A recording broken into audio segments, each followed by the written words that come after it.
down and under, but it is time for Shiny Side Out with Dave and Mecky. So I hope you have your tinfoil hat all made and cinched down tight over your ears. So take it away, Dave and Mecky.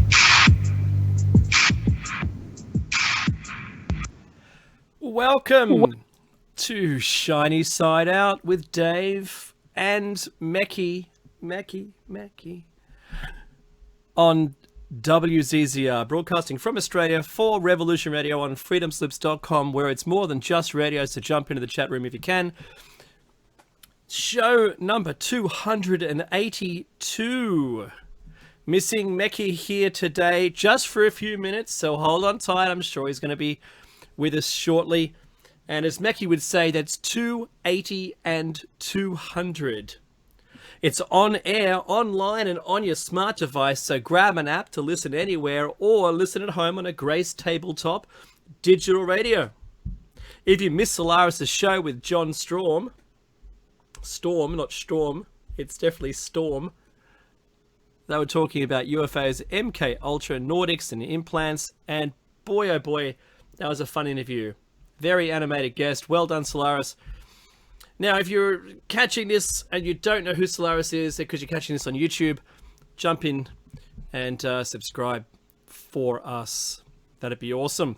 Okay, it only costs $5 a month, which is, what, a cup of coffee where I come from, to access the Freedom Slips archives and check out not only her shows, our shows, and all of the host shows that you will have access to when you subscribe. So do it. We, that's Mecky and I, or Shiny Side Out, acknowledges the traditional owners of the land where I live and where Mecky lives, who are the Darkinjung and the Daruk people, respectively. And we, Shiny Side Out, Mecky and I, pay our respects to elders past, present, and future. Now, like I said, Mecky's going to only be a few minutes away.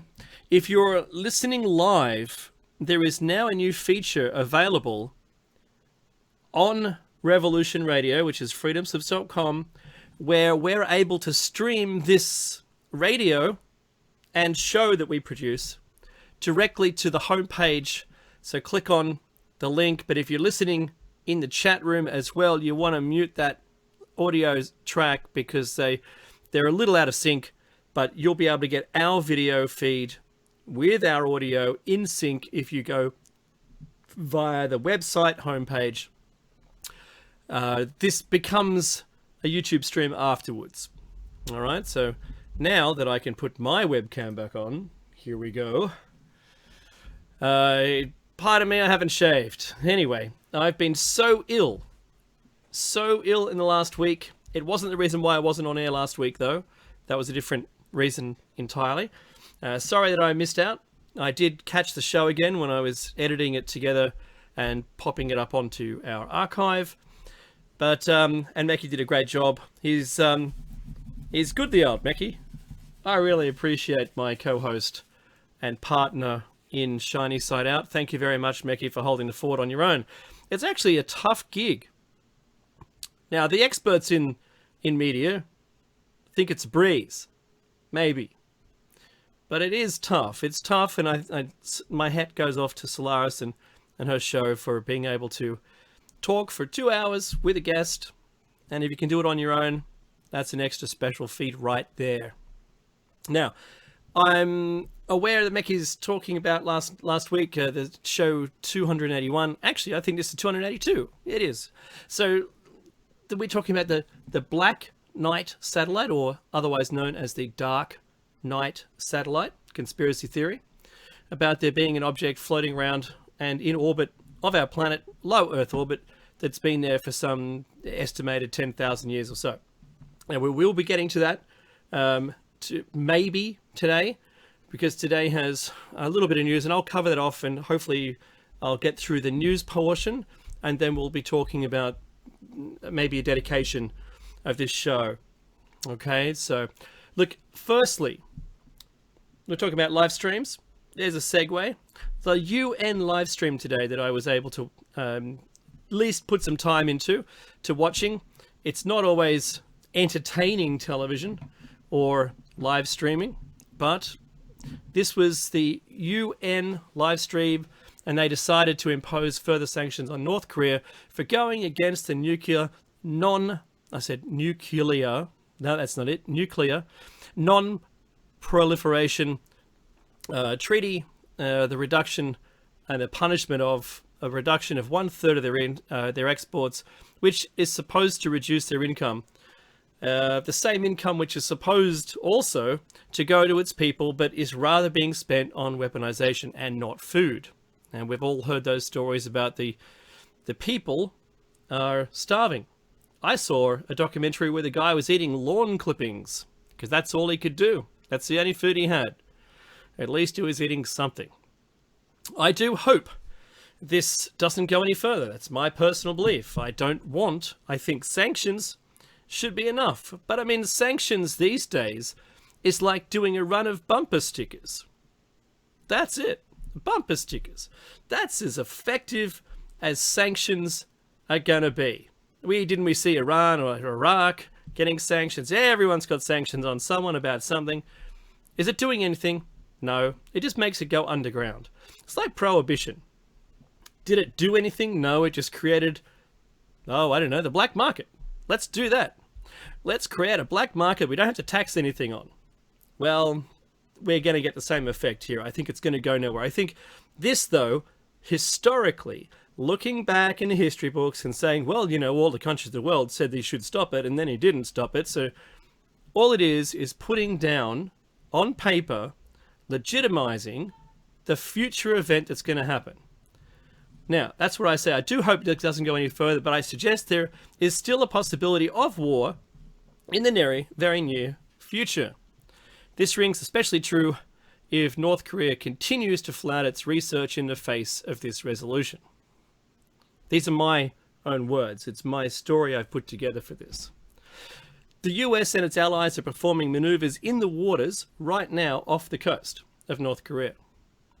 I saw a news story showing that the last missile test performed by North Korea fell into the waters right off their coastline because their trajectory was only planned to go as high as it could and then fell straight in the waters into the ocean.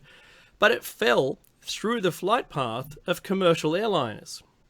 And it missed a flight by only maybe 5 minutes. And that's it. Is that a good thing? Well, it did miss. But what if it didn't miss? I remember Air France got shut down by that was US. We see a number of other aircraft being shot down, civilian airlines, shut down by military means accidentally. Could be terrible. However, the big problem with this is that I'm not sure the West has enough anti-missile missiles to cope with the first attack from North Korea against South Korea, for instance. Or, for that matter, the ships off the coast, or even worse. What about the pop-up submarine which could launch right off the coast of the United States?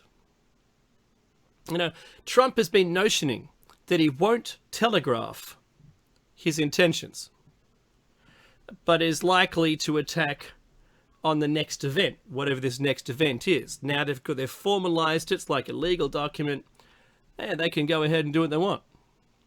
Trump can launch as many missiles as he wants. China appears to have stepped back and allowing this to occur. They've allowed trade to occur. They've allowed North Korea to continue to do this, to do what it's doing now. They've had the opportunity to stop it. Everyone's had the opportunity to stop it. Now, morally, should we stop it? Hasn't everyone else gotten on board? The nuclear family, the nuclear club, because there's been no more wars with people who have nukes. India surprised the dickens out of the entire planet when it did its first nuclear test. What? They're nuclear? Really? Capable? Yeah. Well, they put a massive test. We saw it by accident. We photographed the very spot as it went off. I don't think that was an entire accident. I think they were looking at it. But anyway, they're purported to have been surprised. That's the US. Now, I see, because of this, because we're actually like the entire world is in a bus heading down a freeway. It'll make sense in a minute. We're in a freeway driving towards what? Well, at the moment, the bus driver has steered us towards the tunnel with the words war on it. That's where we're going. I don't see another outcome. But the people looking at their maps going, but aren't we supposed to be going towards financial collapse? Because that's what my map says. That's the ticket I bought. We've all bought tickets to financial collapse. No government has been spending money in the right areas, but in fact misspending it, or even doing better than that. Not even putting it on the books. A couple of trillion a year doesn't matter. We're just going to spend that. Don't even worry about. In fact, what money? So the deep black military projects, secret space program, stuff that even Congress isn't allowed to have been approved spending wise, is occurring. So what is this debt? Where does this money come from? Well, it's never coming back. That's the truth, right there. It's not going to come back. There isn't any, oh, I'm sorry, look, actually, we've been just hoarding it. Here's 20 trillion, you can just pay the debt off, and there's, hey, actually, we've got no more debt then. It doesn't happen. The last time we had a global debt crisis the way we've currently got it, it was wiped out like, I clicked my fingers. It was wiped out pretty much straight away. How? World War II. We had the worst depression since money was made. Correct me if I'm wrong in the chat room. And how is that recovered? Oh, we just sort of forgave all the debts, and the debt seems to just disappear because we didn't care about it anymore. Let's just start from scratch. Let's call that a global financial reset. And it occurs in two ways, because banks say, oh, don't worry about the debt, we'll just move on. And the other is you have some kind of war. Who makes the weapons in war? Who rebuilds in war? Guess what? It's the same company. And they work for everyone, all sides. They tend to work, the winner of the war is the one that makes the money from the rebuilding, not the loser. Because it's the winning country who has the companies that rebuild, in effect. So I see this global financial reset coming to the mounting a non-repayable debt all over the West that the West has accumulated since the last war and mismanaged to the point where we're at, where it can never be paid back. Blame 9/11. Blame anything you like. But going back 30 years from now, back to the 80s, is a tremendous graph. And the graph shows, and I'm not sure if I've got that in my feed. I just don't think. I'm just going to keep talking while I'm looking through it. I can't see it in my list. Oh, that's a shame. Because I have an image that shows the Fed's 30-year loan rate collapsed down to 2015 or ish, 2015, 16. There's no date written on it. And if you just draw a line straight through it, it hits now. It hits when our collapse is happening. It hits at the point at which we're incapable of paying that debt back. Because if I quickly do a Google search to US debt, and there's an actual website. The website is so awesome. It's online, and it shows it currently going up. And I think how many trillion? National Debt Clock. Here we go. So the US National Debt Clock, which is USDEBTCLOC.org. And it says the US national debt is 19 trillion. That's good. And it's just going up. It keeps going up. If I stay on long enough, it'll have clicked over another number in the millions. It's 974, 900, 980 million, 990 million. It's just going to keep going up. Oh, there you go. So now it's 4 billion. That's a lot of money. And it's not going down. It's not like it's ticking over a little bit here, a little bit there, and suddenly, you're okay. Maybe you could make the curve go down. It's not happening. So, good luck with that. In Australia, we're not out of this. We're in the West. We've got the same issues. We've got an increasing ceiling of debt. And I'll tell you the reason for the big debt. And that's because they've cored the middle class. The middle class, and I don't care if you hate class or not, there's the rich, there's the middle, and there's the poor. The middle is the people who run your country. They run it through income tax. They run it through depending on where you live, the hideous quantity of taxes that you must pay. Whether it's local, state, federal, it's insane. I think there should only be one lot of tax, and that should be it. You're taxed only at the time that you maybe spend it. Earn whatever you want and just pay it at the spend. But only have it a set rate, and that's it. That's the end of that. Because gouging and petrol taxes and excises, and then you've got wheat tax and import tax, and I don't understand. If they tax everything just to try and get another, couple of $1 trillion for more military spend, if they put that, they could give, I saw some stupid estimations that they could give $10,000 to every person in the US. Instead of 1 year's worth of that hideous, unbudgeted military expense. That's a lot of money. Imagine what would happen to the US if they did that. Wow, woo, everyone's happy, everyone's spending money. Hey, the recovery of the middle class. That's something. There's countries that have gone down this path. There's countries that have, arrested and detained and jailed through, after sentencing, of course, banking people.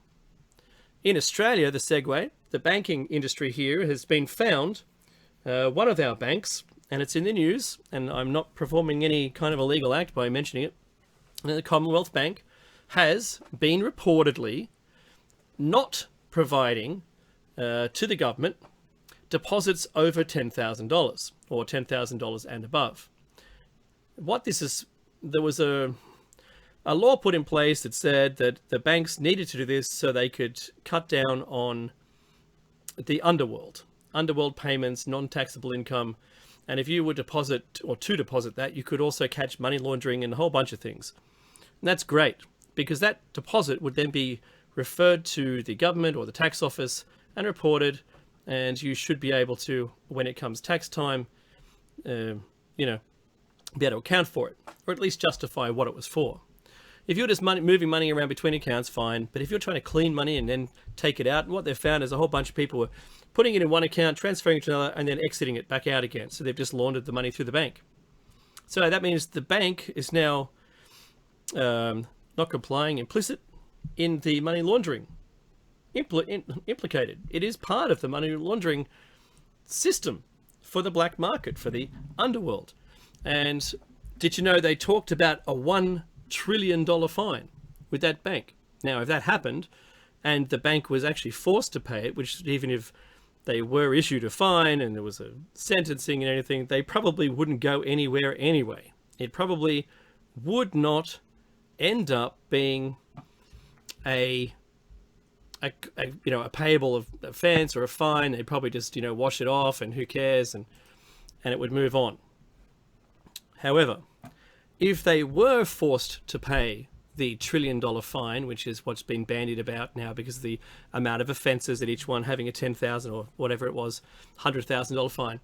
If $1 trillion was, issued as a fine to the Commonwealth Bank, you can only imagine people would have a negative feeling about the bank that could lead to a run on the bank, which would quickly turn into a shortfall from the bank's perspective of being able to supply their funds back to them should they choose to extract money from the bank. We've all heard that story. We've all been aware that a run on a bank is dangerous because they don't have all that money. All your deposits turn into investments and they can lend money out and, only have 10% or less. We know fractional reserve lending and fiat currency, what it means.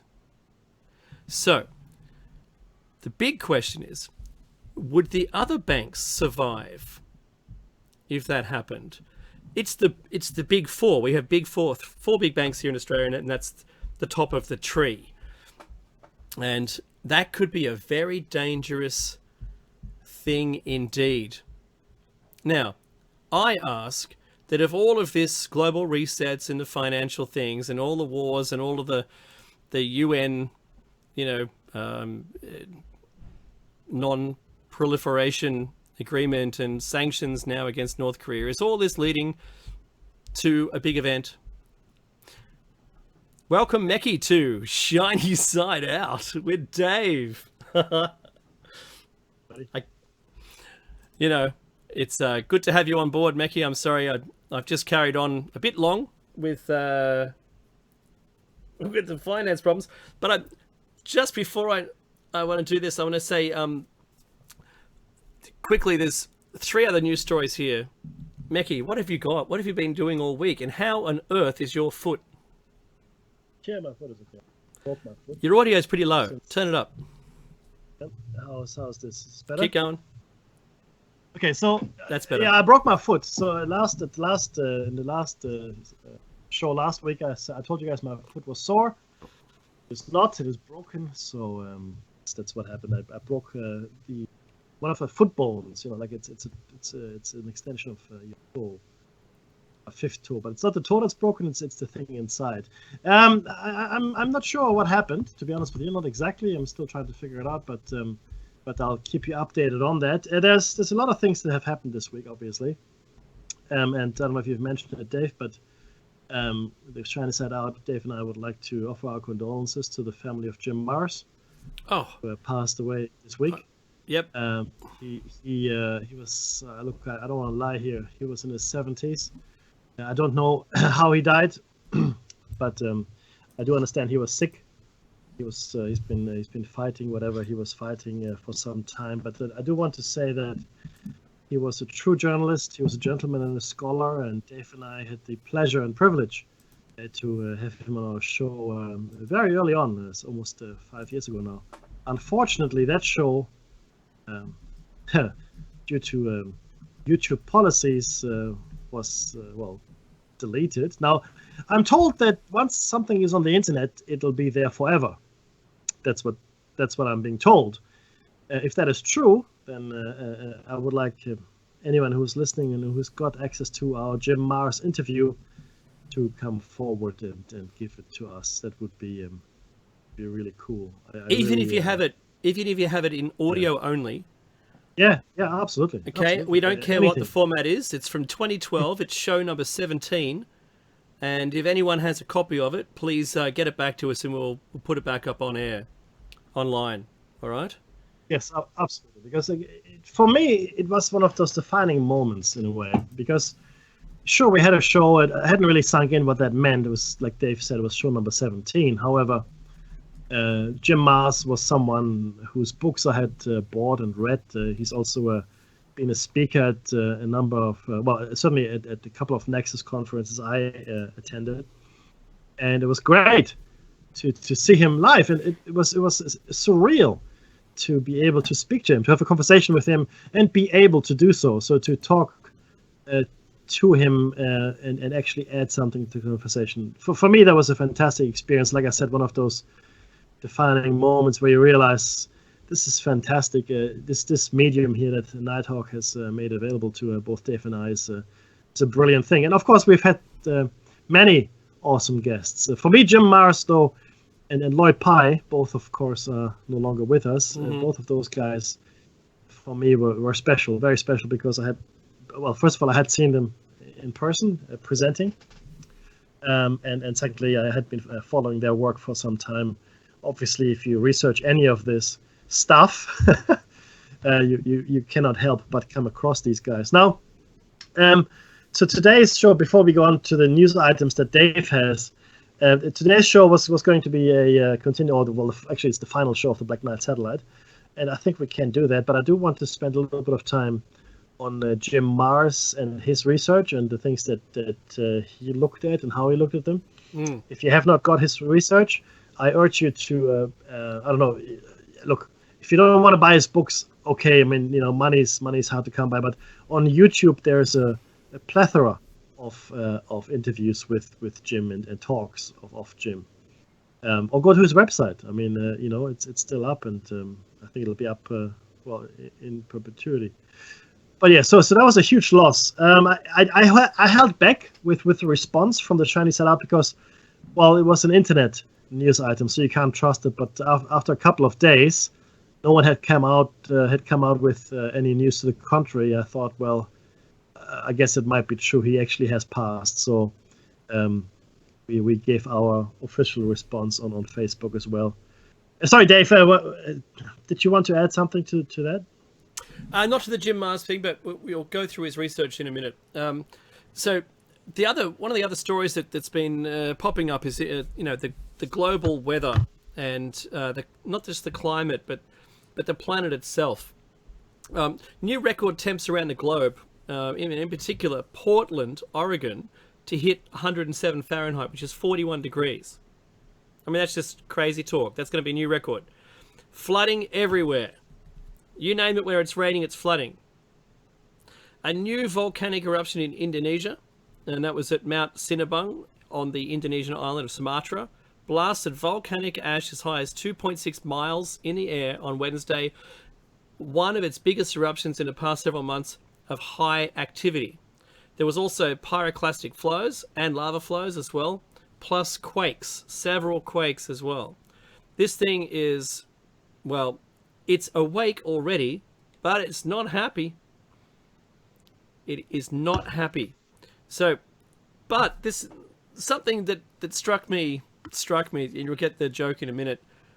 In India, 33 people were all killed by lightning on the same day. 33. Most of them working in fields, but they've worked in fields before with thunderstorms and it's been fine. But this was a very, not a rare, but maybe new, because what's the new norm? The new normal is everything's more erratic and stronger and bigger and worse.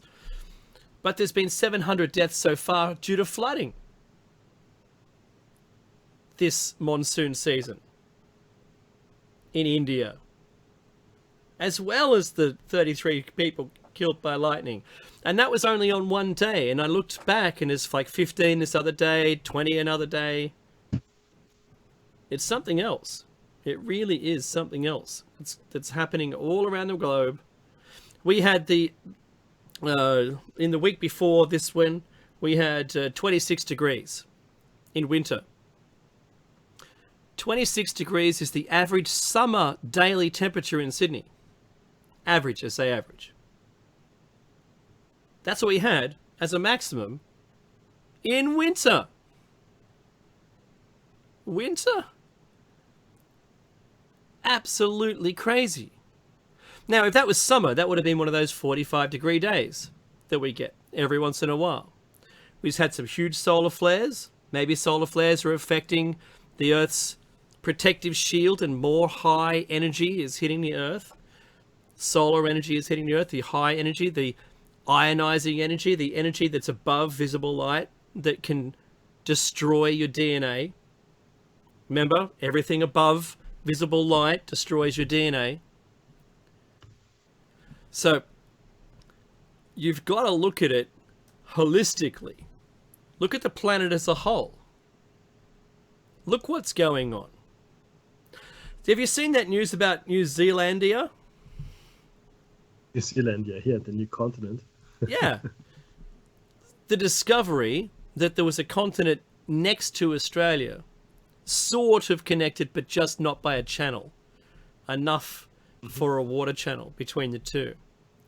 and that it was, maybe, I don't know, a third the size of Australia, or maybe a quarter of Australia's size, and that it was exposed. Now, the Earth's changed maybe shape a little bit, or the sea level's risen, but expect the sea level to rise more. And Mecky's right when he says about the cyclical cycle of sea level rise. Well, it's proportional to the amount of ice on land. So it's inversely proportional. So when there's tons and tons of ice on land and all captured by all the glaciers, the sea level is less. When it's all completely dried up and there's no more land ice, then the sea level's at the maximum it's ever going to be. That's just what happens. Every time we get clobbered by another meteor, dust is up in the atmosphere. Dust in the atmosphere means reduced sunlight, temperatures cool. When the temperatures cool down, then it all starts to ice up again. Just like opening and closing your freezer door. So yes, we've been to this sea level height before, and we're going to be there again. But I was watching something the other day, Mecky, and this was really, really interesting. And it was a guy on TV talking about meteor impact, and guess who it was? Stephen Fry on QI. Oh, really? And he was talking about Neil deGrasse Tyson. Oh, okay. They had a picture of him up on the screen, and then they started talking about meteors. And he said, we're overdue. The big one is overdue. And we all know which one it is that Neil deGrasse Tyson has been talking about the most. Apophis, discovered in 2004. And Apophis in 2036. Look it up. Look up Neil deGrasse Tyson's actual words. They're on YouTube. I don't want to depress you. But there's Stephen Fry talking about it on his television show. He didn't quite get to the actual point and which meteor it was, but he said it's an extinction level event and it's coming soon. We just don't know exactly when, but we're overdue. And that's where he left it. Because he wasn't going to say, oh, it's, by the way, it's, 2029, it comes past and it hits us in 2036 and it's an ELE. He didn't say those words, but boy, he got close. I nearly fell off my chair. Oh, and by the way, Mecky, we're going live streaming to the Revolution Radio TV room now. On the website, okay. You can actually click the play button. Hey. Can you? Yeah, on the website's homepage now, on freedomslips.com, there is a play button. There's a little video window. You can press that and you can see it. So, hello to all the people experiencing us in HD, in video, on radio. What? Lucky I wore a colored shirt today. Lucky he's got pants on. But look, but yeah, lucky that. No, but to go back to your point about Apophis, overdue, yes, as far as an ELE is concerned, extinction level event. But in cosmic terms. So let me put it into perspective. So it should have happened. If you look at the history of the world, at least the way we understand it, which is flawed, I'm sure, but we know from the things we see, the impact craters, extinction events that we know about, it seems that we are overdue for another event like this. Is it possible? I wonder if we haven't avoided some of those because of the installation in Siberia, because of because people look. Is it possible that the Tunguska event could have been a lot more catastrophic than it actually turned out to be? Now it didn't go too well for about 10,000 reindeer and a few nomadic tribesmen and women. But be aware though there was no impact. So we still don't really know what that thing was, right? We don't know, but it exploded in the atmosphere, and I think it may be possible if, in fact, the installation exists in Siberia, and if, in fact, it is still functional, and if, in fact, that's its purpose, could have shot down that Tunguska object, with minimal harm, or as little harm as possible. Now, having said all of that, though, it is also going to be quite likely that we are not going to be aware of what's coming our way, because I think we can only afford to monitor 2% of the sky. So if you look at as human beings, we have this unfortunate limitation where we think everything is sort of like on the screen or on the horizon. There's just a section that we're looking at. So you look at the sky, you look at the section of the sky. Well, this is the sky. Why can't we look at all of that? But because the Earth is surrounded by sky, okay, in a 360 three-dimensional kind of way. Okay, so true, and we don't have. Well, sorry, we don't spend enough money to monitor it all. So some of them we do, and Apophis is one that we found by coincidence, I might say, right? And then we know that one is coming. There could be one that's going to hit us tomorrow. Well, maybe not tomorrow. We probably have a few days or even weeks warning. But once something is that close, I don't care how many nukes you point at it, there's not much we can do about it. Well, there's only so many Bruce Willises we can call up to fly up in the now, defunct space shuttle program. But Mekhi, the ones that have come close, like DA-14, like the Russian one, and there was another one that just recently happened as well, that just flew by. Do you know what's really weird? Do you know what's really weird, Mekhi? That they didn't know about them until about 4 days before they hit, or they streamed by. They didn't know. These little ones that are really close calls, that are city destroyers, not like Apophis, but miles across. Yeah. They didn't know because they've come from where the sun is.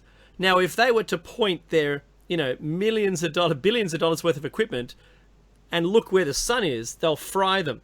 So they can't. And that's the problem. We can look everywhere else but where the sun is. And we just hope it comes from somewhere else and not from where it doesn't arc around the back of the sun and then come back towards us. If it does that, we're stuffed because we can't see it. It's like when you're, I don't know if you're pilots or maybe even combat trained pilots, when you're attacking, you should always attack with the sun at your back because your enemy can't see you coming. It's really simple. Not that I'm saying someone is lopping meteors at us, but just on that. Just to your Bruce Willis comment, medic, quick now, my eyes they're burning. The gist of the movie was with the Armageddon movie was that they flew up onto what turned out to be I think it was a comet, but they landed and they put a big bomb in there. I thought it was a nuclear weapon. Actually. They put a nuclear weapon, but it was a meteorite, not a comet. So anyway, so they put it in there, then they blew it up, and it was all good. But the thing is, we have recently done things like this. We have practiced landing on these objects, right? So I don't know if you recall this, but we've actually managed to do that. So now that's brilliant. That's science that I fully support, completely behind that, 100%, because that is useful. That's very useful, right? Being able to land on one of those little fast suckers, because that could save all of our lives. That's the kind of science, the kind of space program we should invest in, right? Accuracy and speediness and that kind of math is actually really, really tough, guys. That's really hard math. And to do it, I was astounded. I go, wow, you did it.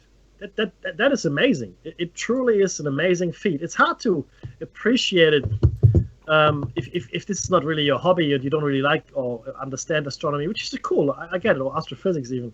But to be able to do that would have taken a lot of calculations and a lot of smart people sitting together figuring it out. So my hat goes off to those guys and girls. Now, to slightly go back to your news stories, though, there are a couple more news stories that you wanted to share, Dave? No, that's it, unless you've got something else. Okay.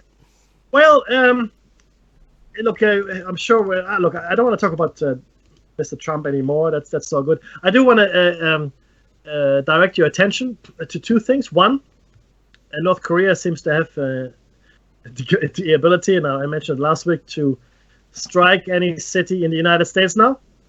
It seems that's not a good thing, in case you're wondering.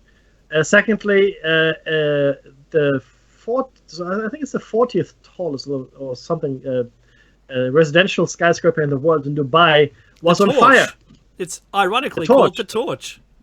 I know, it's the second time in 2 years it actually is on fire, or the second time in a number of years. But anyway, so, in 2 years, 79 stories. It did not collapse. Oh, well, there you go. Funny that. What a shock. Yeah. All right. Who knew? So, who knew that? Steel structures that are on fire for hours don't collapse. Uh-huh.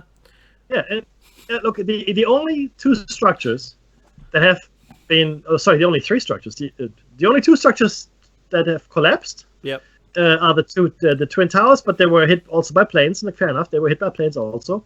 The only structure in the world that has never been hit by a plane and only collapsed due to fire remains World Trade Center Building 7. Building 7. Okay? Wasn't hit by a plane. Uh-huh. And the collapse is... in fact, again, I urge you, watch the video of its demolition, because I have no other word for it.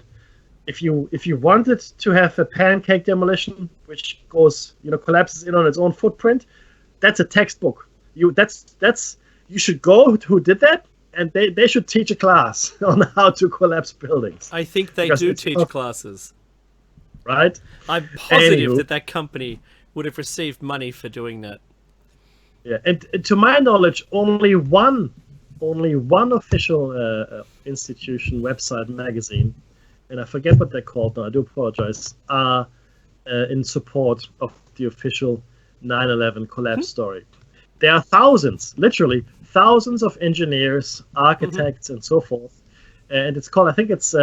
Engineers and Architects for 9/11, that's right. That's the one, exactly. And they all say, no, we know science, and no. No. Well, and not tomorrow either. Importantly, they're asking the hard question. Okay, and that is so that they can design buildings to withstand a small office fire with 80 columns that all collapse simultaneously to bring down the building in its own footprint and not tip over on its side or do anything silly. They want to know how to build a building so that it can withstand a small office fire and not collapse. And so they want to know what the detail is. How did it fall down? Oh, you can't know that. Why not? Well, that's we don't have that information. Well, we do, but you're not allowed to see it. Well, why not? Because you're not allowed to see it. It contains information you're not allowed to see.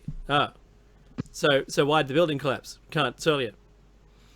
And that's the stupidest thing ever. So, so you're going to let us build the same building again anywhere on the planet, and you're going to deem it safe then? Is that what's going to happen? Because it'll be perfectly safe. What if I build an exact copy of that building and put some office? Oh yeah, completely safe. Don't worry about that. You don't need to know why it fell down. What do you mean it fell down? You said it collapsed. Oh, did I? No, I didn't. You see, that's the kind of Monty Python-esque John Clark, Brian Dorr conversation that they're getting from the government who's stonewalling them. You'll see the irony in that in a minute. This is the hard part. They're the right people. They're the right people who build the right things that we all use. They want to know why. And they're not being told. So if they're not being told, there's your problem right there. So what did they know? Well, what did Silverstein, Larry, let's pull it, Silverstein, what did he know about that building? Well, in his own interview, he suggested that he told them to pull it, which means to drop the building. Right. So you can't just... Mackie, how long... What, can I just, go into a building and set up some charges and drop it? Well, no. It would have taken weeks, if not months. Of number one, planning, and then actually placing the charges. Having said that, there were activities going on at the time prior to the event that are suspicious. In fact, activities that could have lent themselves to placing charges into into the buildings, I should say, at this point. Mm-hmm. Not just the two twin towers, but also World Trade Center 7. So it's really this is the piece of the story where it all falls apart as far as the government is concerned. Okay? Mm-hmm. Because it simply is not possible. And they insist that it is, and thousands of architects and engineers say no, because physics. Okay, so architects science all the time. The government doesn't tend to science. Yeah, actually, there was an interesting discussion I had, or I was privy to, and maybe it was even during the talk that Neil deGrasse Tyson gave. Politicians aren't scientists; they're not. Okay, they're politicians. And I saw a recent quote. I think it was, but anyway, the quote was, "Your ignorance is now as good as my knowledge." That's the beauty of democracy. So, and I think it was it? May have been. I'll get back to you with who might have said it, but it's a beautiful quote, and it has gotten that way where someone's uninformed opinion is as good as someone who has actually looked at the subject matter, thought about it, done the research, and has something to say.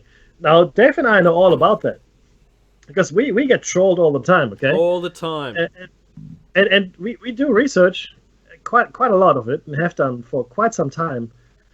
And we have spoken to people, and we don't just say things because they're cool. We say things because we think they might be true. And it's certainly important to look at them from this show's point of view, because other people don't want to. And so that brings me back to Jim Marrs. He was willing to look into the dark corners, and he was willing to look in the taboo places, which is a really important thing. And a lot of people just don't want to do that anymore. And then I read some comments from some debunkers, armchair debunkers, and going on, it's, you really should do your research, and, you should listen to what the experts have to say, blah, blah, blah. There's no knowledge filter. And I said, well, actually, yes, there is a knowledge filter. And I have an example for that, Elizabeth Steen McIntyre. Mm-hmm. Elizabeth Steen McIntyre, an archaeologist. And her transgression wasn't even that horrendous. It was merely, I think it was a 10 or 15,000 year discrepancy that she had found. Imagine people that go out there and say, "Oh no, you're out by millions of years," or as far as civilization is concerned, you're out by hundreds of thousands of years. That's a career ender. That's why you would never say that. I mean, it's like going into politics, yeah, and then being elected into any parliament. And you talk about the genocide. Yeah, that's a good thing. We should start genocide now. Let's now, right now. Come on.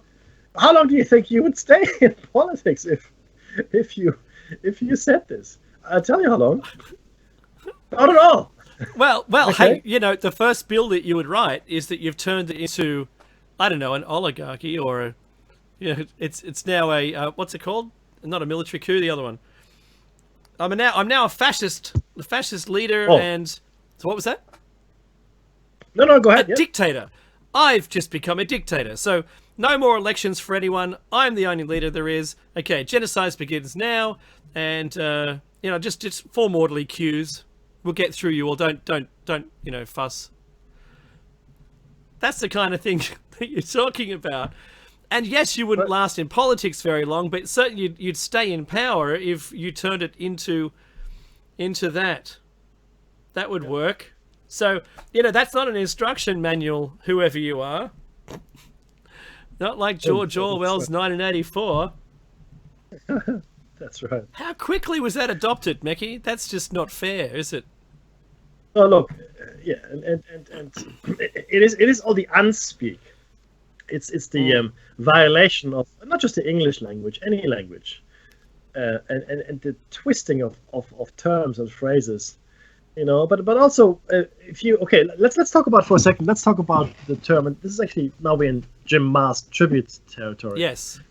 Let's talk about the term conspiracy theory. First of all, let's talk about the term conspiracy. Well, conspiracy in itself just means a bunch of people getting together, conspiring to do something. It doesn't matter what it is. I mean, the gunpowder plot, right? There was Guy Fawkes involved. Then you had the Declaration of Independence, the Revolutionary Wars in the Americas. They all started with a conspiracy. Okay, people conspiring together, working together, to bring about a clandestine change or an open change. But certainly they had to start in a clandestine fashion initially, because if they hadn't, then they would have been killed by the powers that be. So it is. That's just what it means. Okay. Now we go to conspiracy theory, which is extremely negative these days. It has a connotation that puts you right up there with all the nutbags wearing tinfoil hats. Now the question is, our audience and why, excluded, by the way. Of course, of course. But how and why? How and why? Why is it? There have been movies made about it, conspiracy theory. In fact, the movie Conspiracy Theory with Mel Gibson, you might recall, and where Patrick Stewart plays the bad guy. Anyway, right. It turns out that one of the conspiracies he believed in is actually true, and that's why they're trying to kill him. In fact, he was one of the guys that had been experimented on in mind control experiments. So the movie Conspiracy Theory actually lends credence to the whole notion of conspiracy theories rather than detracting from it. Now, but we've now gotten to a point where when you say conspiracy theory, immediately you dismiss whatever comes out of that person's mouth next. Immediately. Yes. But we do know that these conspiracies happen. We know conspiracies happen all the time. People conspire to do something to someone else. It's just human nature. Why do we find it so hard? Oh, look, I can tell you why. But why? It's rhetorical. Because it is rhetorical. But we find it very hard these days to give any credence to people like Dave and myself, or most of the shows on this radio station, because people have been conditioned, indoctrinated to not believe us. Because as soon as we say something like, we think maybe the government had something to do with what happened on 9/11. Oh, Mekki, that's silly talk. No. I've seen reactions a lot stronger than this, my friend. Yes, I've seen reactions that turn violent, right? I mean, I know. I mean, the blood starts boiling, and people get angry with you when you start saying these things, because what you're doing, you're rattling at the cage or the box of their worldview. I mean, my worldview is the government looks after me. They're my friend. They would never do anything that harms me. Well, they would. We already know they do. They have no interest in you. And how can I put this best? I have not come across very many human beings that are truly altruistic. Meaning, these are people that will just do stuff because it's good for someone else. Not a lot of people like that. We all like to think of us as pretty good and doing the right thing, and I'm sure we are. But ultimately, most of us are driven by self-interest, which is okay. There's nothing wrong with that, guys. Yeah, it's human nature, because you want to live, and you want to live well. You want your family and children and friends to live well. There's nothing wrong with it. It becomes a problem when you have the power to affect a great number of people. That's when it becomes a problem. And we're seeing this all the time. We're hearing about corruption in this government and that third world nation. And there's corruption everywhere. I don't care what country it is. Everywhere. It is. Every government official, I shouldn't say every, lots of them, definitely every government, lots of officials, anyone in high places. I'm going to even suggest probably corruption in lots of companies. Yeah, no, definitely. I can tell you right now that your CEO, general manager, whoever, is not really interested in you, unless, of course, you're important for the bottom line. These people make decisions that leave thousands, tens of thousands unemployed in order to get their bonus, in order to make the company viable, whatever the case may be. They don't care about you as a person, as a worker. Not at all. I know this. They earn thousands to tens of thousands more per year than you do. Much more than that, actually. But yeah, That's right. So, and not only that, so we've got corruption in government, we've got corruption in corporations. Now, well, it's not even corruption in corporations. It's just how they work. They don't care about people. Most corporations, especially if they're stock listed, like on the share market, don't give a hoot about the staff. Not at all. Not at all. They will say otherwise, but in truth, they do not. And then you have got corrupt practices in churches. In religious organizations. I don't want to pick on any one particular one because they're all the same as far as I'm concerned. They're all corrupt, and they all do things that are well beyond the pale. I don't want to go into it because it makes me sick to think about it. Yeah, me too. Right, but these things happen, and it's not any specific religion or church that does it. It happens in all of them. I mean, some might be a little worse than others, but that's because some are a lot larger than others. So, again, sorry, this whole point is around human nature, okay? And then to go out and dismiss out of hand what Dave and I are saying, and again, not just myself, but Jim Mars, Lloyd Pye, the pioneers, even Eric van Däniken, Charles Berlitz, if you're going to go right back into the 50s and 60s, Immanuel Velikovsky, right? If you look at all those guys, or Colin Spence for that matter, the Atlantis, he goes back almost 130 or 40 years now. Yeah. It is astounding that people would simply dismiss it and go, oh no, look, that's just crazy talk. Let's go, go back to your little underground bunker and wear your tinfoil hat. Well, let me tell you something. Okay, a tinfoil hat will only enhance some of the government frequencies. Okay, amplify them. There was an experiment done by MIT, so don't wear your tinfoil hat if you can avoid it. And certainly don't operate a cell phone. If you choose to wear one, don't go near any microwaves, old-fashioned televisions, or use your cell phone. Yeah. Do you remember the politician, Dave, a British politician, and he called out the British government when they went to Iraq, and he said it was all BS. Yes. I know we're coming to the bottom of the hour. Now, he died, right? But, I mean, you have to be a moron not to understand that he was killed. He had no intention to kill himself, but he, allegedly committed suicide. I can't remember his name. Maybe Clark something? It wasn't the guy that shot himself twice, was it, in the head? No. That's the music. Don't go anywhere, guys, and donate if you can. We'll see you on the other side of the short commercial break. Commercial meaning the station's own bumpers. Use the time to donate if you can.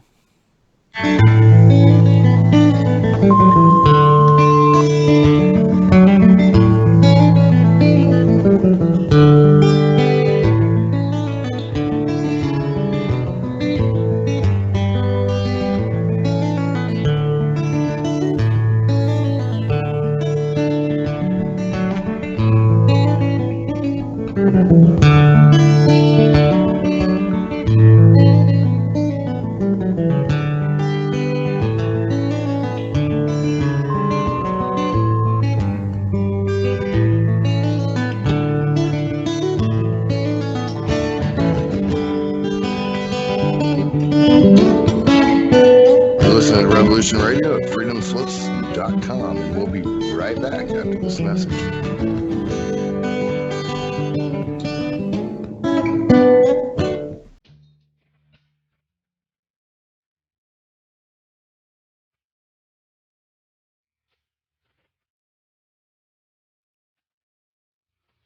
This is Thomas, a.k.a. a Mad Painter. I'd like you to join me Monday nights, 10 p.m. Eastern Standard Time for Open Canvas. Don't forget to bring an open mind. Yes, folks, that's right. Bring an open mind to an open canvas. Again, that is Monday nights, 10 p.m. Eastern. UFOs to government corruption. This is Revolution Radio, freedomslips.com. You don't need to expect us. We're already here.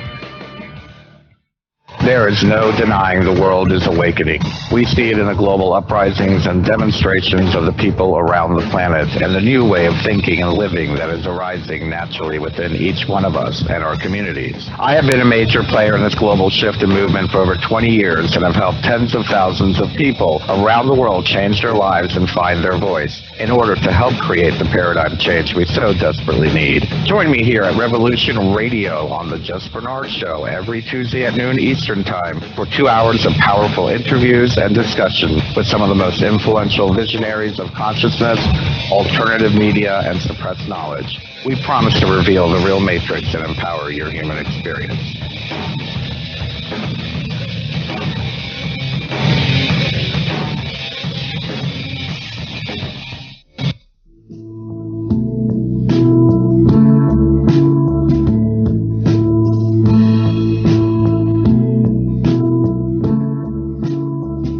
Is your data safe? Do you have the necessary information to assist you in confidently living through just about any survival situation? Is survival and gardening, off-grid living, medical knowledge, or even natural or man-made EMPs on your list of personal concerns? Do you have your documents and your personal information in a safe place in your hands where you know where it is? Well, check out our preloaded EMP-proof thumb drive. Over 3 gigs of survival documents and how-tos, plus the USDA offline food preservation website, and much, much more, including a surprise bonus we just can't tell you about here. With plenty of room left over to store your most important documents. Imagine if a megavirus or a computer failure took out your bank, or all the banks for that matter. Are your banking records safe in your hands? So when they get things fixed and repaired, you can say, hey, look, this is what I had. You have it. I want it back. Is your personal data safe? Family records, addresses, phone numbers? Well, squeeze on over to freedomslips.com. Yes, that's www.freedomslips.com. Click the banner on the homepage for the EMP-proof bullet drive to get the full scoop of everything that we offer. So, folks, keep your data safe for your peace of mind. Revolution Radio, freedomslips.com. You don't need to expect us. We're already here. Ladies and gentlemen, can I please have your attention? I've just been handed an urgent news story, and I need all of you to stop what you're doing and listen. On the go? Still want to listen? Don't have one of those fancy phones with too many buttons. Don't know what an app is? Or you don't even care? Well, we got you here at Revolution Radio. Now you can dial in 24/7 to listen to our shows. We have a number for Studio A and Studio B, and best of all, it's free. Don't forget, carrier charges for your cell phone provider may apply though, so check with your cell provider to make sure. So ready? Here you go. Get a pen. Here's the number. Studio A is 712-432-6958, and Studio B is 716-748-0112. Thank you very much for listening to Revolution Radio, freedomslips.com, the #1 listener-supported radio station in the world. The opinions expressed on this radio station, its programs, and its website by the hosts, guests, and call-in listeners or chatters are solely the opinions of the original source who expressed them. They do not necessarily represent the opinions of Revolution Radio and freedomslips.com, its staff, or affiliates. You're listening to Revolution Radio, freedomslips.com, 100% listener-supported radio, and now we return you to your host.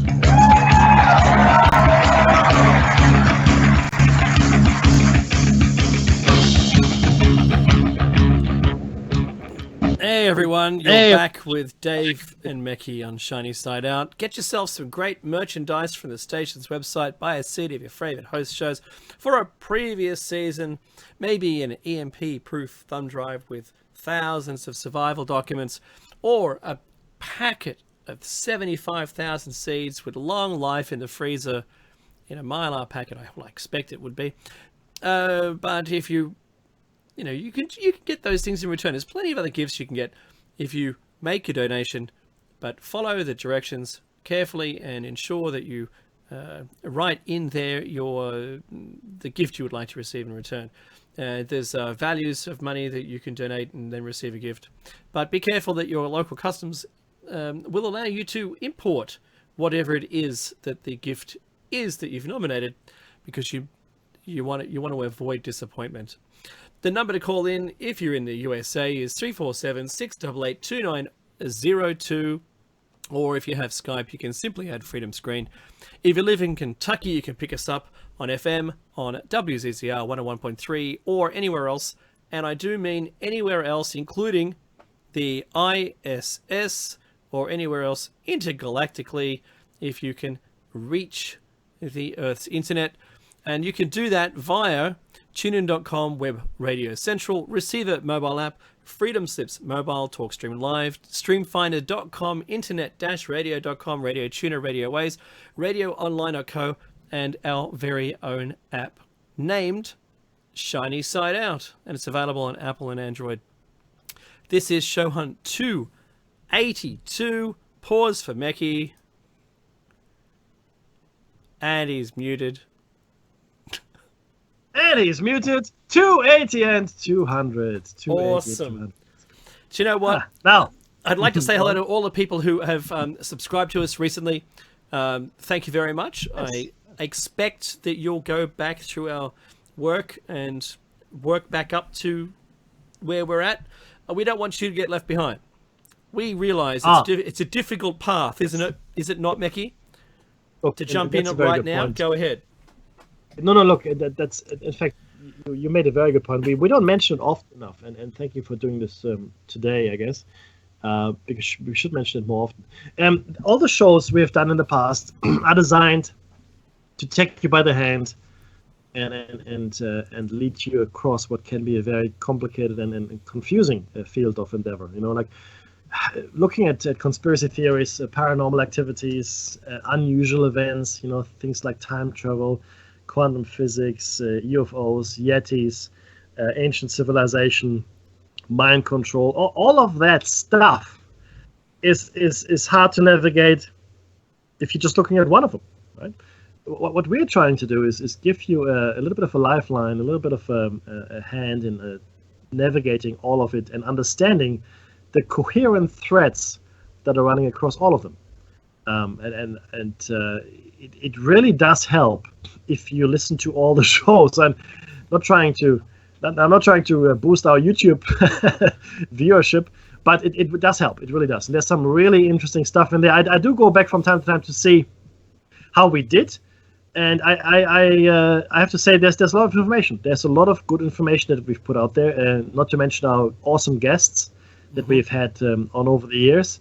So if you were looking to get a crash course in all of this, go and listen to the last 281 shows. It should only take you 3 or 4 months if you don't do anything else. But having said that, it is an interesting field of endeavor, and we do want to, like I said, and you know, Dave and I would like to dedicate today to Mr. Jim Marrs. I do want to read this obituary that just came out in the Fort Worth Business Press on their website. This, in fact, he lived he was born in Fort Worth. You know, and I've actually passed through that Fort Worth probably 4 or 5 times now without being able to see him. But this is what the Fort Worth Business Press had to say about Jim Marrs, and I think it probably tells you a lot about the man. Jim Marrs, a Fort Worth-born reporter, best known for his books and frequent talks on the Kennedy assassination, died at the age of 73 on August 2. Marrs's book on the Kennedy assassination, Crossfire, The Plot That Killed Kennedy, became the basis for the Oliver Stone film JFK. In case you didn't know that, guys, I do urge you to watch the movie and then also read the book. Marrs earned a Bachelor of Arts degree in journalism from the University of North Texas in 1966 and attended graduate school at Texas Tech in Lubbock for 2 years. He worked for several Texas newspapers, including the Fort Worth Star-Telegram. In 2007, Marrs retired from the University of Texas at Arlington, where he had taught a course on the Kennedy assassination since 1976. 1976, almost 30 years. Wow. Marrs has appeared, yeah, I know, right? Marrs has appeared on ABC, NBC, CBS, CNN, C-SPAN, the Discovery Channel, Learning and History Channels, This Morning America, Geraldo, Montel Williams, Today, Tech TV, and The Larry King Show, George, Nuri, and the Art Bell radio programs, along many others. He is a former president of the Press Club of Fort Worth and was a member of the Society of Professional Journalists, Sigma Delta Chi, and the Investigative Reporters and Editors. Mars died in Springtown. It sums it up. It doesn't give you an idea of the man himself, not really. Nothing ever could. But it does give you an inkling as to what he was all about. And he was a journalist first and foremost. He was a journalist. He went wherever the story took him, which is what a journalist should do, Dave. Right? I mean, completely. Right. So so it took him into places that he was not afraid to look into. Others might be, and it took him into places that it has taken Dave and myself as well. Because if you follow the research, if you follow the evidence, if you follow the scent, if you will, you will find that it leads you to very, very strange places. And a lot of people just turn back and don't want anything to do with it. But he wrote books on it. He taught a course. For 30 years, he taught a course on the Kennedy assassination. And if you look at the Oliver Stone film, it is very clear that the official story of the Kennedy assassination is complete bogus. It has to be, because there is no such thing as a magic bullet. And then he also came to the conclusion that this conspiracy that is all around us is a lot older than even the United States itself.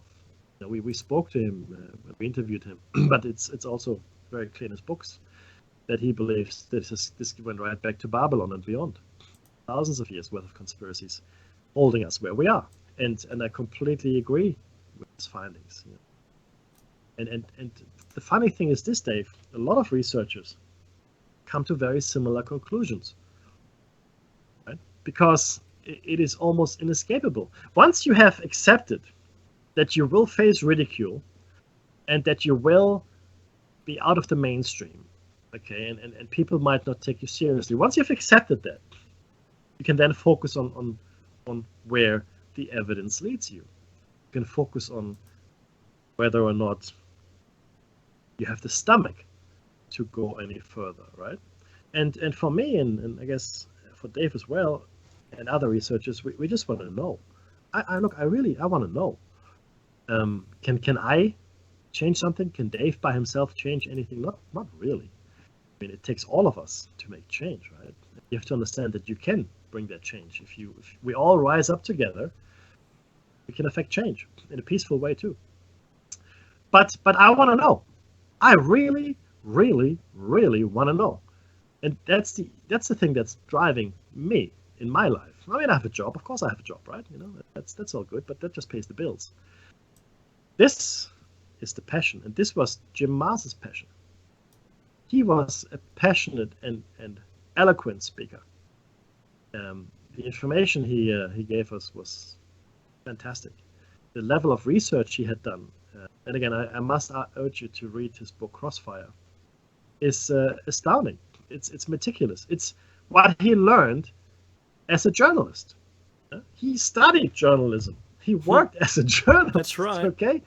And if only all journalists had the same kind of credo that he had, how good would that be? How good would that be? But investigative journalism, Becky, is a term for the past now. Most of the outlets that are, providing us news, and let me call it mainstream media. The mainstream media gets a news feed from Reuters or Associated Press, and they just read it out. Because the press isn't really privately owned anymore, and the newspapers are owned by a larger company, and then that company is owned by others, by a single one, and they just end up with these big pyramids, and there's no one. And all we're hearing all day is from around the world that they're closing down the newspapers and this independent research that everyone's doing. Because remember, the whole Superman. Let's consider the show on TV, Superman.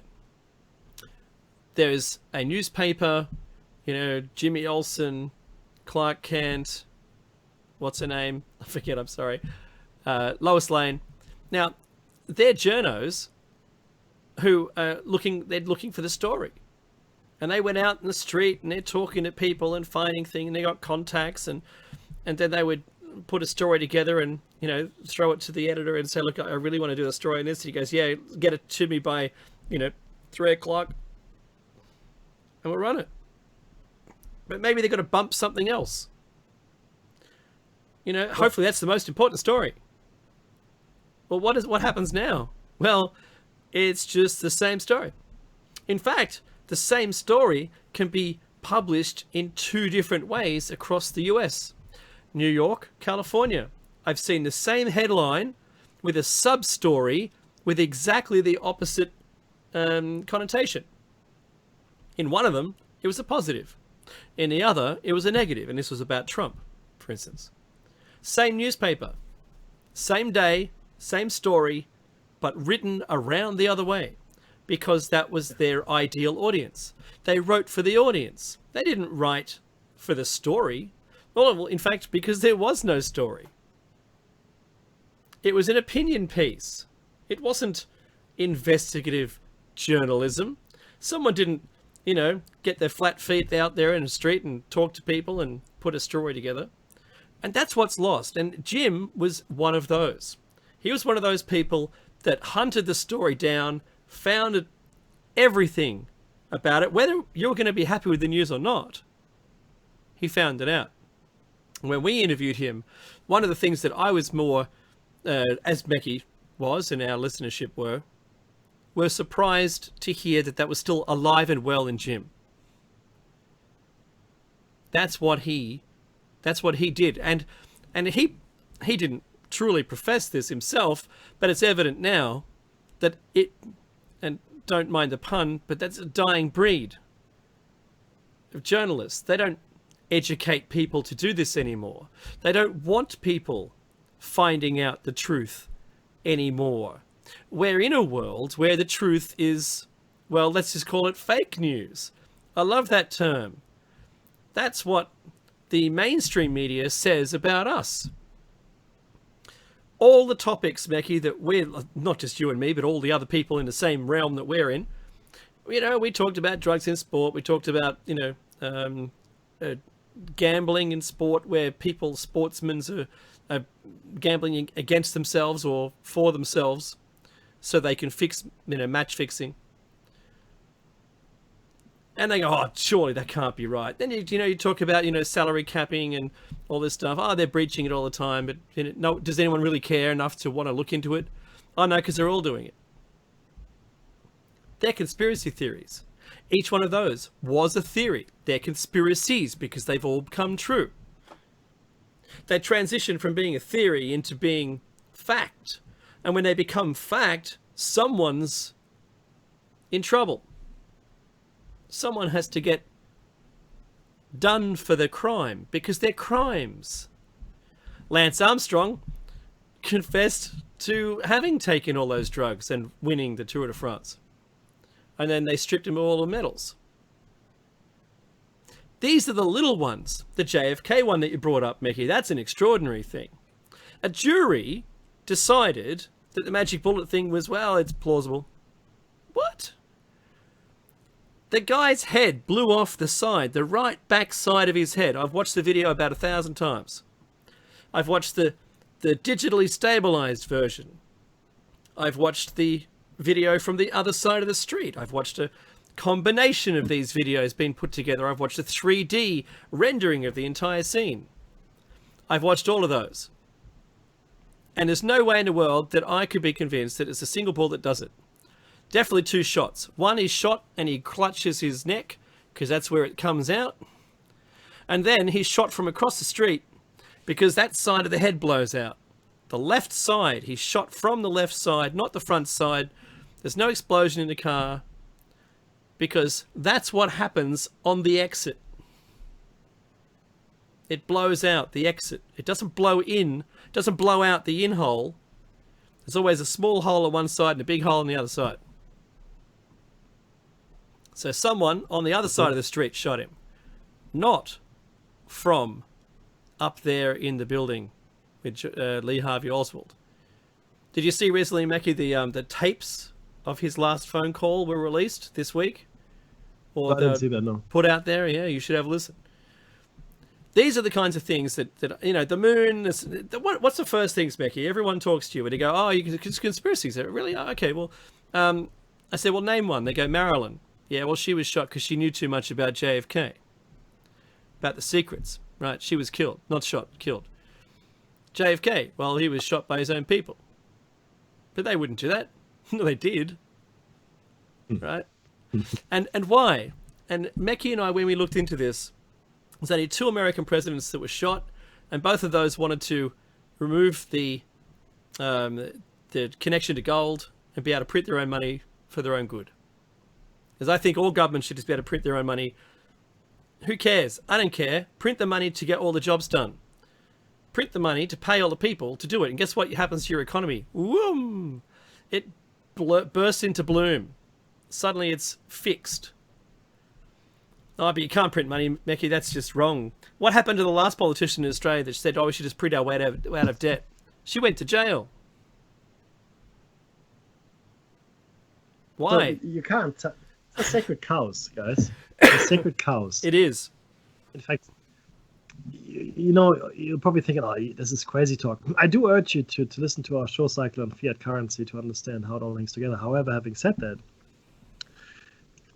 if you think that the United States declared independence, or the American colonies then from Great Britain, because they said, "Oh, no taxation without representation," then you're incorrect. They had their own script. They had their own, the greenback. They had their own money, the colonies, and they were doing extremely well. But then what the English banker said, no, we need a central bank in England, in America. Come on, Mr. King, let's go and do that. King George, I think it was, in fact. how ironic. And so they did. That's why they went to war over the right to issue currency. That was the real reason behind the War of Independence. Having said that, once the Americas had gained their independence, their freedom, or the American colonies, I should say, it didn't take very long for the banking wars to be waged, and that happened in the 19th century. So a few decades after the United States had been established, the banks did get their grubby little fingers into the pie, and they did manage to introduce central banks. One of the attempts was actually foiled. I think it was by Hamilton, but they came back. And now they are there, and they're there to stay. The only 3 countries in the world that don't have a central bank that is controlled by the IMF. Here we go. And other international banking. Is okay. Can you guess? Okay, Syria is one. Oh, yep. That's a shock. North Korea. Another one. Yeah, that's it. And which ones are the next targets, Becky, for war? Oh, well, yeah, hello. Yes. And right. What happens after this war occurs? They install a central bank. Of course they do. Because someone has to look after all the monies that are being paid in the country to rebuild it. By Halliburton and Co. And by Halliburton, of course, that was the name I nearly said earlier. But, Mekki and I are on the treadmill too. We have debt, and that's just the way it is. This is the world we live in. If you get on a treadmill and you keep running, and they turn it up, and then they turn it down, and then you've got no money, you've got money, and they can ruin. This is the thing, Mekki, that I was looking at this week.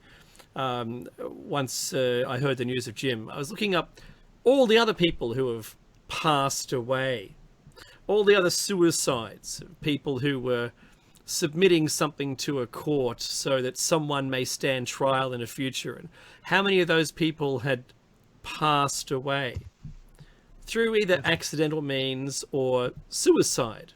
And just before the break, I mentioned that guy that had suicided. Well, he shot himself twice in the head. Okay. So, what, the first time? How? With a rifle. With a rifle, he shot himself twice in the head. You can't get your arm long enough. Isn't that insane? That's insane. Still declared a suicide. And, all the other car accidents and the heart attacks. And then what about the sudden onset of, entire body cancers and things like that, which I believe is now weaponized. I'm not sure. Yeah, well, that's true. Wild Bob Mackey in the chat room says Kennedy was going to stop the war in Vietnam. Yes, that's one. But we found... that's true, yeah. That is true. That is true. But we found the bill, and I forget the bill number. It's like 1001 or something, which he'd put in, and immediately as soon as he'd passed away, and I say passed away, it was repealed. And that bill was to move America away from the gold standard, print its own money to recover itself from debt and not have to do any of this ever again. I think it was to move it to silver or something like that, not gold. Now, that goes against, it flies in the face of all of the, is it George Soros, Mackie? Yeah. It is. Go on. And the Rothschilds, right? Yes. The people who are above government, across the planet, above government. Oh, yes. The dynastic, now that they're talking about the Rothschilds. And, of course, the Queen isn't English. Where's her bloodline, Mackie? Which one? The Queen of England. Oh, she's German. So. There you go. Yeah. Deep state, says Jer Bear in the chat room. You're absolutely right. So we have governments, you have a local government. I don't know what it's called in your area.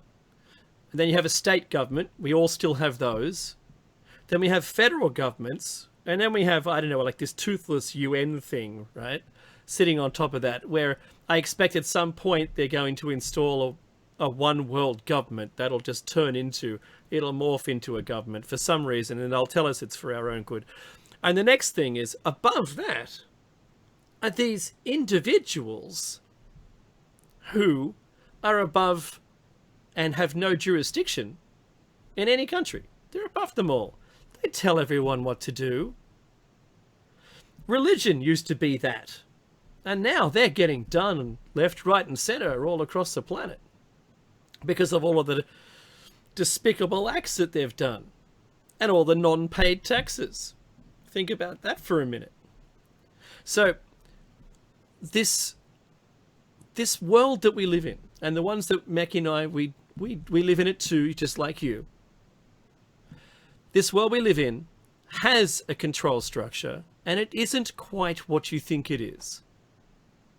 Now, that's no conspiracy.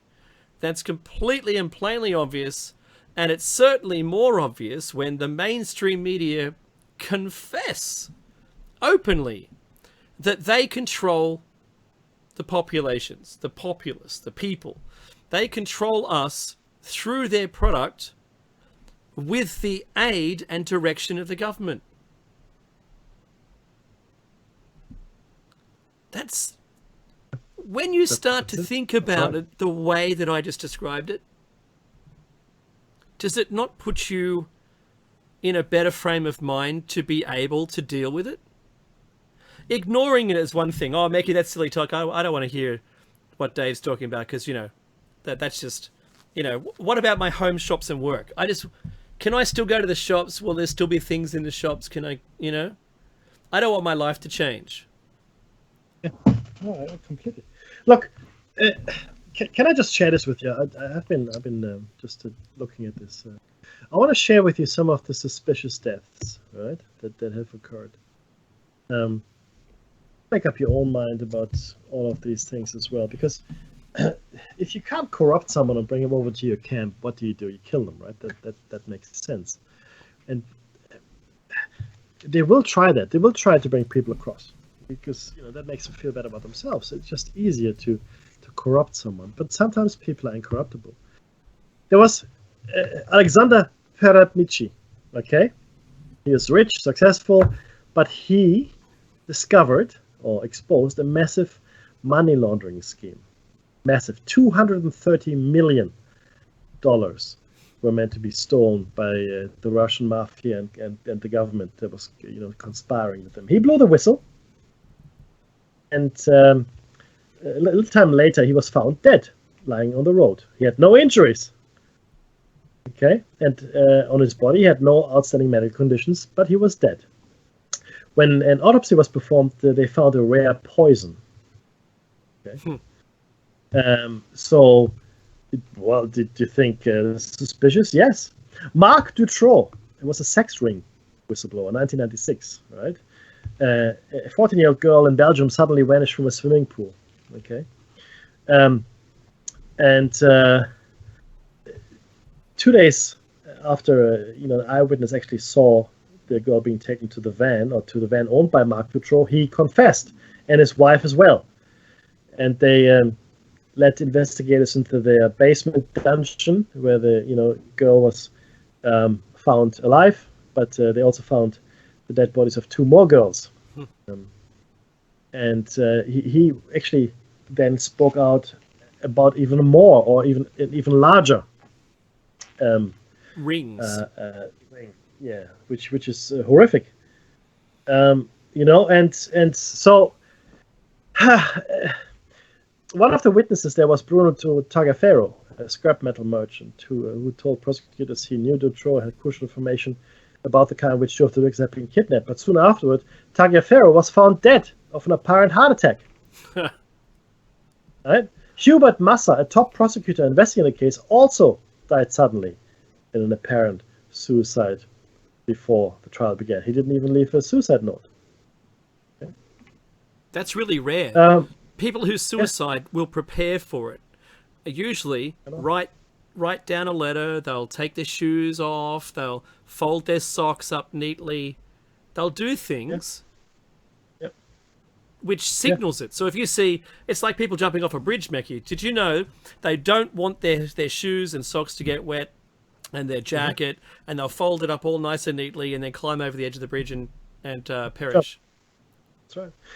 You know what's funny? This particular trial is specifically bad because people say these things don't happen. They do happen. During the trial, one of the witnesses testified that murder contracts had been taken out against the magistrates overseeing the investigation to prevent wider inquiries into Dutroux's underage sex ring. In fact, 20 potential witnesses had died before they could give testimony in court. Wow. Many under mistakes. I just told you two. One was Bruno Tagafero, and the other was Hubert Massa. ISIS whistleblower. Serna Shim was a naturalized American citizen who worked as a reporter for an Iranian news organization called Press TV.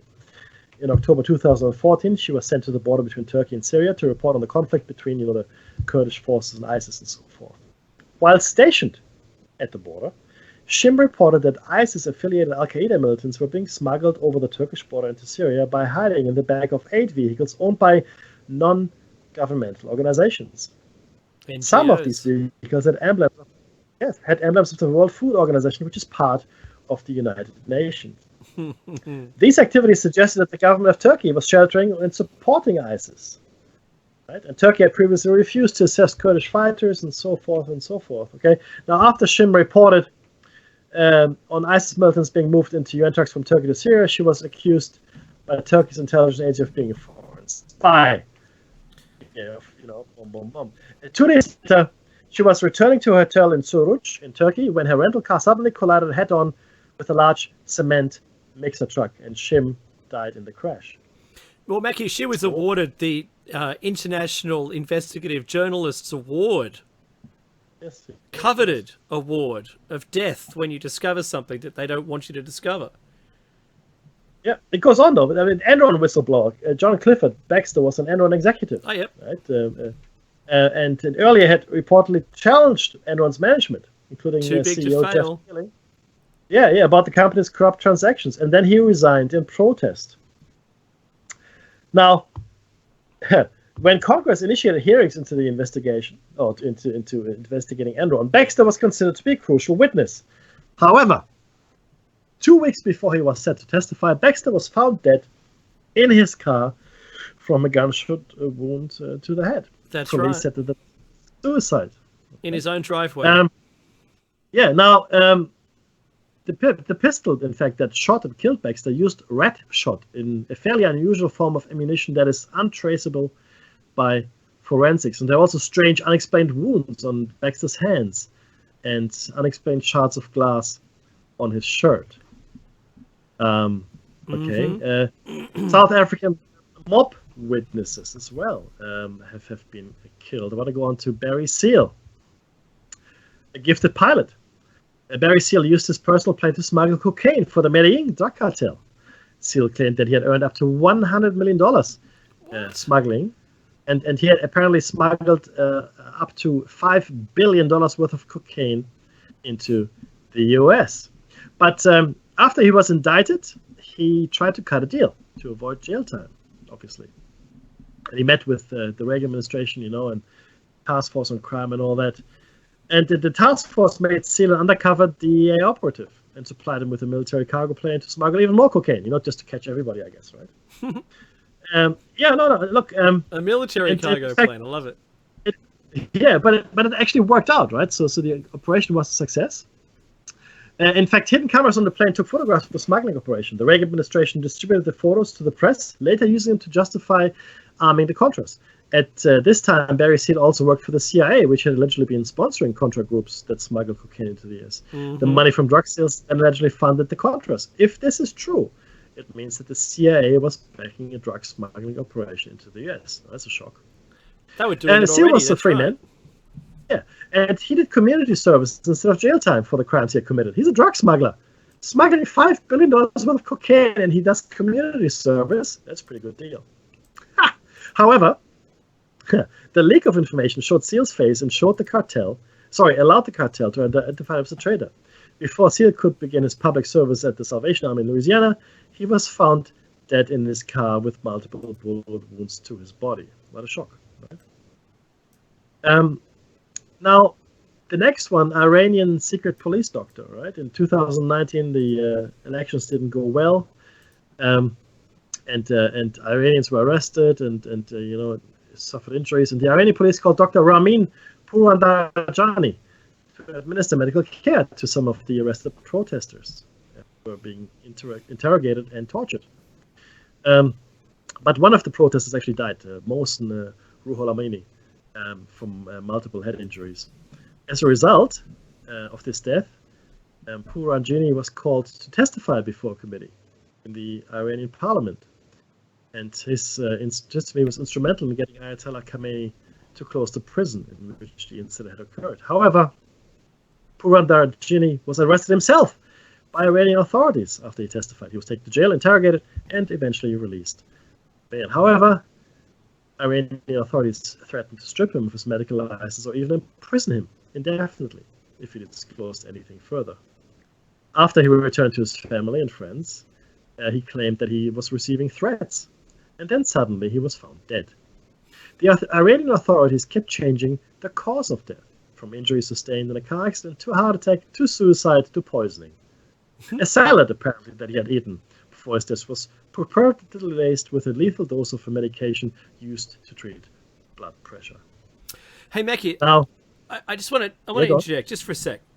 And that is, they can, if they don't do the suicide and accidental death and whatever it is results in you not testifying, if they don't do that, but you're just trouble, say you haven't instigated a court case or put a deposition in which is going to indict someone for a crime, and when I mean someone, I mean up there, someone who has power, who has connections, who can stop you. Like the CIA thing is hilarious. We've all known that the CIA, well, it's all been believed, that the CIA is one of the world's most prominent drug runners.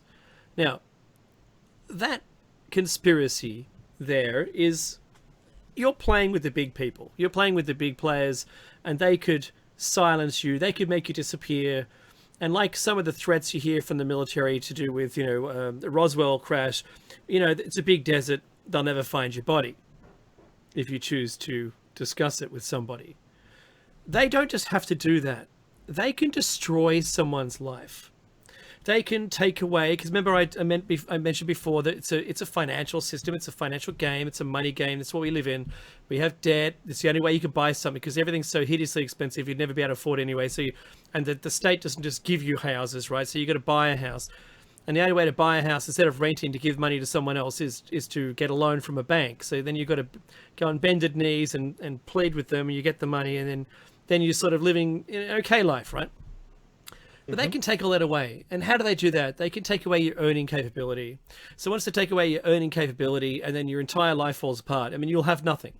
You will have nothing. And it can be done really easily and very quickly and effortlessly by whoever wants to do it, so that in the end, you're incapable of pursuing whatever it is they want. And that's the easiest way to do it. That's right.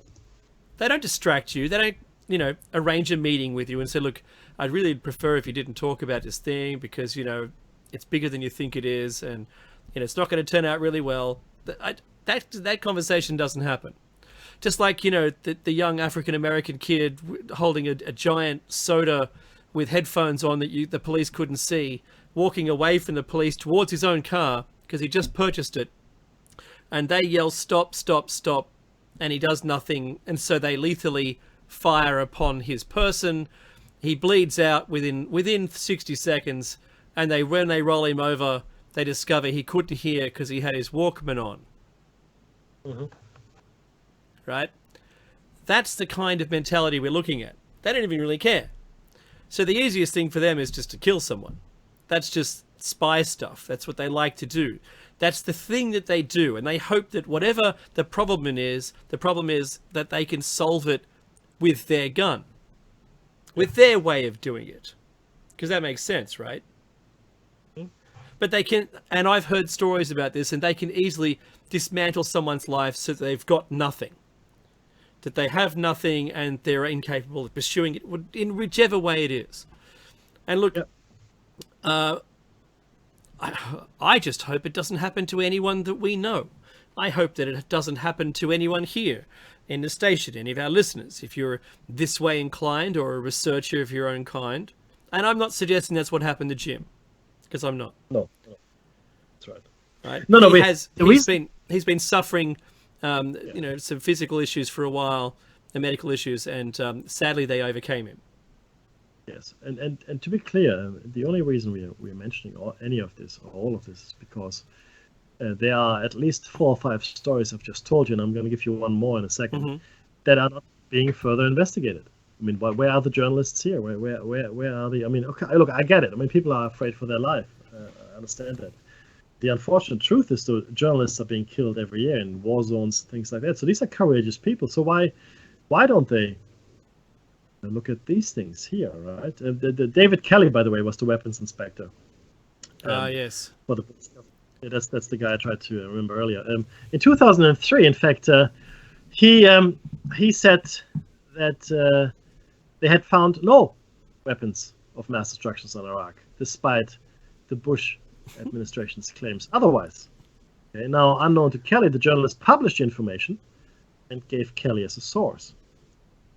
Now, they were outraged. There was outrage at the allegations. Okay, and then Kelly was summoned to appear before a committee in July 2003, and he was rigorously questioned, right, about his conversation with the journalist. Yes. And Kelly also met with British Ambassador David Broucher, and Kelly told Broucher that he had promised Iraqi officials there would be no war if they cooperated, but that he would probably be found dead if Iraq were invaded. So a little bit of prophecy there.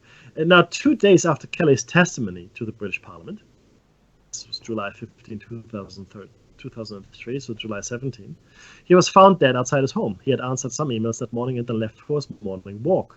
Kelly's body was found in the Woodlands area about 1 mile from his home. He had ingested 29 pain pills, and his left wrist was slashed with a knife he had owned since childhood. An investigation was launched into the suspicious circumstances surrounding his death. The official conclusion was that Kelly had committed suicide. A shock. After the announcement, however, the medical reports were sealed from public view for 70 years. Yeah, why would you do that? However, a series of doctors published a rebuttal of the cause of death in The Guardian. It's a British lefty publication. Good paper, though, good paper. Arguing that the cuts on Kelly's wrist would not have resulted in a fatal amount of blood loss. They also claimed that the amount of painkillers that Kelly had ingested were not enough to kill him. As a result, Dr. Andrew Watt told British authorities that he believed Kelly had been murdered. By whom? The CIA or special branch, who knows. again, my point remains the same as it was in the beginning. If you believe that conspiracy theories and conspiracy theorists such as ourselves are all crazy and nutters and don't know what they're talking about, then how do you explain any of these things? Mickey, but there's a bunch of things that happened. Just a bunch of things. You know what? A friend of mine once said that. It's all just a bunch of stuff that happens. No, I'm sorry. It is not just a bunch of stuff that happens, guys. This is serious stuff. Isn't it, Mickey? Once it fools you, twice for shame or something? Well, the way it goes is, fool me once, shame on you. Yeah, that's right. Fool me twice, shame on me. Yeah. Right? And yes, absolutely. And don't worry, Bush Jr. couldn't get it right either. But it's but in fact, the French don't have a term for entrepreneur. No. Oh, that's a Bushism, by the way. Speaking of Bushisms, it was Jim Mars who first introduced me to this concept of a pole turtle. It was in one of his talks. I remember I was in the audience, and Jim Mars was talking about George Bush Jr. He was the president at that time, so it goes back a few years. And Jim Mars said, "Well, George Bush is a pole turtle." And not being a native Texan, well, none of us in the audience were, he had to explain what that meant. He goes, look, it's a turtle on a pole, right? On a fence pole. It's sitting there. I mean, you look at it, you feel sorry for it. It doesn't know what it's doing. It's struggling. It's just its legs are just sort of flailing in the air while its body is sort of sitting on this fence post. Now it didn't get up there by itself, and now that it's up there, it's just struggling. So that's what he described George Bush Jr. as. Oh, that's funny. It is. He was an engaging speaker. He really was. But again, conspiracies are real. They're a real thing. They're part of our life, our history. Go through any of the histories that you want.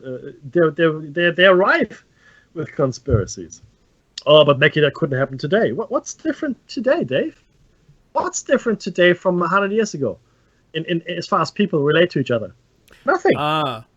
Except that the quantity of people you can relate to now, directly one-to-one, is hugely increased. And the scope at which these people exist on the planet, their geodiversion, the other one, diversity. So geodiversity across the planet and quantity is increased. So your footprint from a one-to-one communication is so much different than 100 years ago. And our access to information is also infinitely increased. That is also true.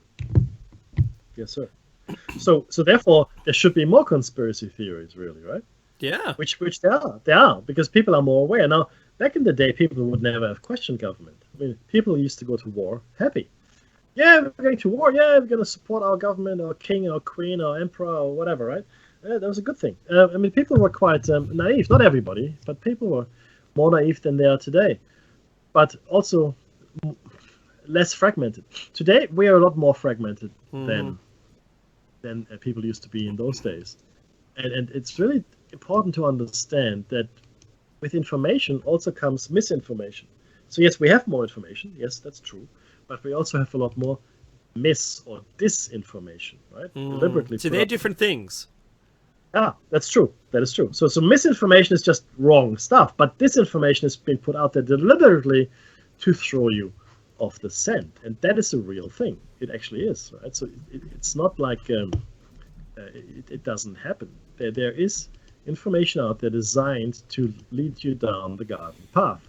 Any researcher will tell you that there's just stuff there that is useless. I mean, people have almost made it their living to give us this wrong information. Right? I don't want to mention any names, but it certainly is, and it's something that we have to sort through ourselves. Something that Jim Mars did an excellent job of sifting through. I mean, he had training as a journalist. He had years of experience being a journalist. His job was to look at stuff and find the story. That was his job. I mean, That's awesome if you really think about it, right? And he did a phenomenal job with that. And again, he went places other people just wouldn't. I really am sorry that he's gone. Do you know what, Mackie? His work will live on. His work will live on for a number of reasons, and one of those is because we remember him and his work. We remember what he was able to reveal, the way he revealed it.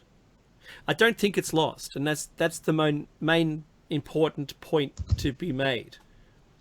It's pleasing to me that so many people in my Facebook feed, almost, probably 70% of people, were all posting Jim Ma's RIP information about his death to their own collections of people, their own friends lists. And these went everywhere, absolutely everywhere that I could tell, from every country. And his work will live on not only because of his work, but because of the man he was. He's appeared on numerous radio stations and television shows, and his point of views are there. And Nighthawk, this goes out to you as well, and I noticed the station owner is now in the chat room, that our show was lost, our interview with him was lost, and if there's anyone out there that happened to have an audio copy of that, or any other copy, happy to have it come back to us, Dave at Shiny Side Out or Mackie at Shiny Side Out. And thank you also, Hawk, just before we get to the top of the hour, for allowing us to trial this new video that we're on. So we produce our own video show live while we're performing our radio show, and it all gets now it's live streamed to the website. It's awesome, freedomslips.com. So thank you, Hawk, for putting that together. Now we only have a few minutes before the top of the hour, and what I want everyone to do in the coming week is find one story that Jim Mars followed through on and researched. His website, if you're not sure what it is Jim Mars, that's R.com. So Jim Mars, JIMMARRS.com. And there's a news feed there, and there's a whole bunch of really important information. Mackie and I was going back to the time at which we interviewed him, and it's an extraordinary history of stories that he's put out. His research lives on in books. There's so many books that you could purchase for yourself, and if this should go to his widow, I suspect. Have a look at all of these books that he's done the really hard yards on. I think you'll be impressed, and certainly you'll take your hat off to his endeavors, the depth of journalism, and let's hope that there's other people that can now step up and fill his mighty big shoes. Agreed. Now, with those words, and I'd like to sort of take us to the end with the fact that this is listener supported radio, guys. That means there's no corporation, no money men, no money women standing behind this station, or us for that matter. Donate if you can. It's the only thing that keeps the lights on. There's, like I said, there's no big sponsor out there. And let us know if you like the show. If you want to make changes, do you like the format? Do you want a different format? What do you want, right? This is your show. This is the content is all for you. Neither day for I make money from this. It is a passion we have, a hobby, our little platform that we can use to stand up on and shout at the world, which we do every Sunday. Therefore, I would like you guys to donate if you can. I mean, if you're listening to this and you're enjoying it, I think it's fair, right? I mean, a couple of bucks, it's really not that much to ask for. It's a small thing. Think about how much you pay for a movie, or even Netflix. If you spend $5, on a month, you can get access to the archive here. This is hours and hours of entertainment. Anyway, thank you very much for listening. Come back next week and we're going to finish the Black Knight satellite, and after that we're going to look at human evolution at the timeline of humans as well as civilization and what's wrong with it as well. Awesome. If there's a round table with Jer Bear, he's coming up next. So enjoy it. Take care, everyone.